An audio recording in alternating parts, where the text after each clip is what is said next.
සංසාරේ කවදනම් පින්නත් අය බණහඬ හම්බේ? කවද වගේ හම්බේ? මේ අම්මලා තාත්තලා හිතාගෙන ඉන්නේ ලබනාත්ම කවුරු වෙලා උපදී කියලා. එහෙම සැකයක්වත් නැද්ද? විශ්වාස කරන්ට මතක තියාගන්න. කල්ප ගානක් යනකම් මිනිස් වෙලා උපදින එකක් නෑ. කල්ප ගානක් යනකම් ඒ කියන්නේ බණ අහන්න හම්බෙන්නේ. බණ අහන එකත් නෙමෙයි අරුමේ.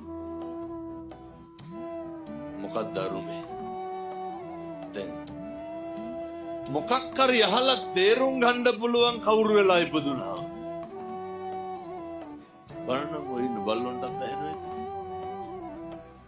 තේරුම් ගන්න පුළුවන්.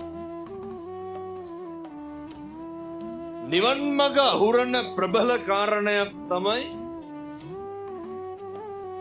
වෙනත් ව්‍යාපාදේ. කේන්තිය.